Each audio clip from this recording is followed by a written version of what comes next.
Are we in the West more likely to succumb to soft cultural power or hard political power? There have been huge debates over Aldous Huxley's Brave New World and George Orwell's 1984. I've actually just been watching the latest TV version of Brave New World. Huxley said we'd be seduced and neutered as a society by comfort and ease. Orwell said we would be disempowered by totalitarianism. Which one has been proven right? Well, as the girl said in the taco shell advert, when she was asked by her family, should we have soft tacos or hard tacos, she said, why can't it be both? See, Western nations are in danger of being seduced by soft power, which lulls us into this sort of, yes, anything goes attitude in which we'll just give up our rights for comfort and ease, but also being restricted by increasingly hard political power where laws are made that restrict people. We're going to look at that and ask the question, what's more likely?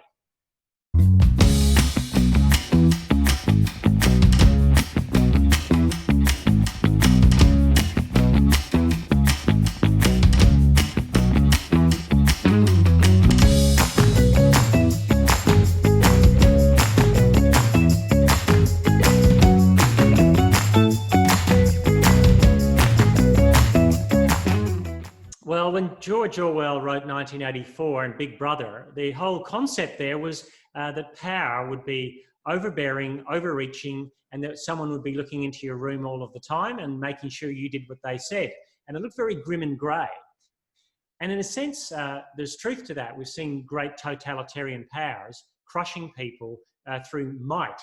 But we've also seen soft cultural power do something the same. And Aldous Huxley in his Brave New World talked about the fact that we would be lured and lulled by comfort and ease to do what soft power said. So perhaps big tech or major companies, we'd just become compliant people.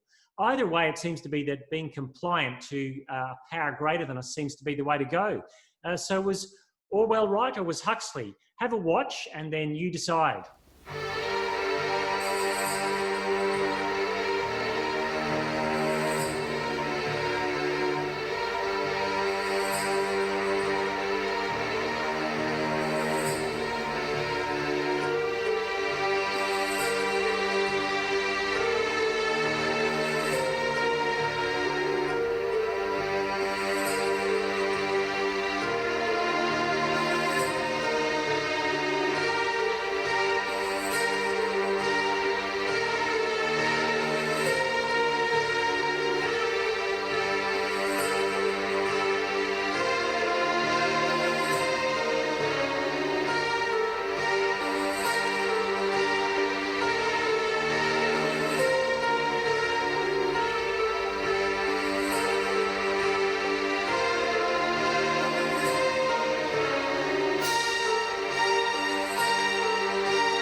for me, this is absolutely fascinating subject. So Steve, do you think, is it both and? Is it hard tackle and soft tackle? Yeah, it's a bit of both, I think. I always say that politics is downstream of culture. So culture sets an agenda that politics follows in many ways because politics can get voted out of office, whereas culture keeps steaming on. But I do think that soft power sort of lulls us into this idea that if you can give me comfort and ease, then I'll go with it. And you see that when we thought that the big, hard communist powers would fall, that somehow the alternative would be democracy, but it isn't. It's, can you give me as much stuff that I want and I'll hand over power to you? But we see that too with, everything lands on our doorstep on a package, and we're quite happy with that. And we're quite happy to let government get on with doing what it wants, as long as we can have that. The flip side is you see laws coming into place that you think, how could you put a law in place that says we should be allowed to find out what's going on at your kitchen table and prosecute you if you say something that's against what we legally say should be said? That sounds like something from the 1920s and 30s in the Soviet Union, but it's been promulgated by the most progressive nations in our world that somehow we should return to that. So I think it's a bit of both. What about you? Okay, yeah, I do think there's both. And you've mentioned some of the signs. Let's just stretch this out a little bit. In terms of soft power, what are the signs? What do you mean by that? And I think hard power is easier, because hard power, we're saying, the police coming round to your door. So hard power is, Victoria, the police coming round to your door. Soft power, what is it? Well, I think soft power shapes you in the way that you think and act without you feeling like you don't want to think and act that way. In some sense, big tech, the way it shapes people, if you go to get a book on Amazon, for example, what happens is it says people who've read this book also read these other 5 books. And that shapes you towards a narrative of thinking rather than actually thinking against perhaps what you currently think. But it's also that sense that ease and comfort are, as someone has said, the hearth gods of the Western world. That if you can give me those things, I'll probably trade off some of the other freedoms that I have to get those. And I think that's how soft power works. Sit down, watch this. You can have this at a basement bargain price. And if you get those things, that somehow, and we've seen that in countries, like if you go to somewhere like Singapore, for example, it's very hard power and soft power working together, I think, in the way that government and big tech and corporations work. It's a very easy place to live at some level, but you can't say much against the government. Yeah. So, I mean, let me just give an example of this and see what you think of it, and whether this is how it plays out in our society. So if you go to South Korea or Singapore, you will wear a mask, not because you're commanded to by the state, but because everyone does. Because there's constant propaganda, publicity about it. Whereas I'll go back to Victoria, you have to be ordered to wear one. And I think in New South Wales, in Sydney, we would have to be ordered to wear one. We've been asked to wear one, but as far as I can see, less than 20% of the population are wearing one. Is that the kind of thing you're talking about? I think there's something cultural about that as well, that societies that are more communal and that are more cultures which look to what the community's doing around them to assess themselves, whereas we're more of a up yours, mate, as the Australian expression, I'll do what I want. And that works well when life's going fine, but it doesn't work so well when life isn't. So I think in one sense, hard power and soft power work differently in different contexts. Yeah. Okay. Yeah. I see that and I get that. Which is more dangerous to us and why? Yeah. To be honest, I think that soft power is more dangerous to us because we react to it unthinkingly. Mm-hmm. If I can give you the good life and give you all the things you wish for, while trading off some of the things that you don't realize you will really need when it comes to the clinches, I think that's more dangerous because hard power always has to suppress you to get its way. Soft power doesn't have to suppress you. It just says, we will give you everything that your base instincts would like in exchange for these things. And we kind of say yes without knowing it.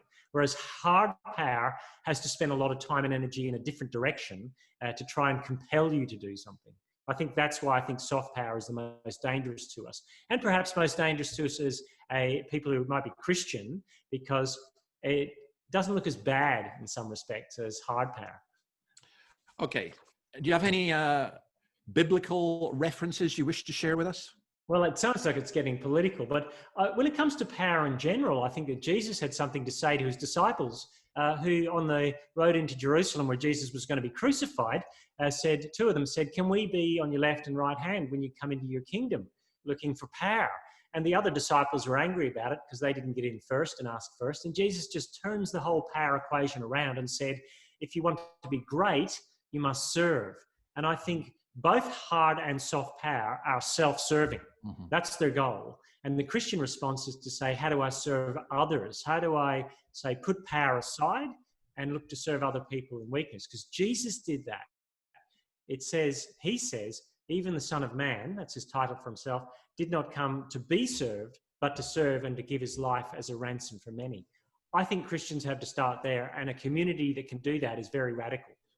So that's my take on it. And an excellent take it is too. Steve, I'm going to say goodbye, but what are we doing next week? Next week, we're going to look at something as diverse as, is there a general public? Is there one big view that the public holds, or is it just a whole bunch of fractured positions? See you next week. See you next week.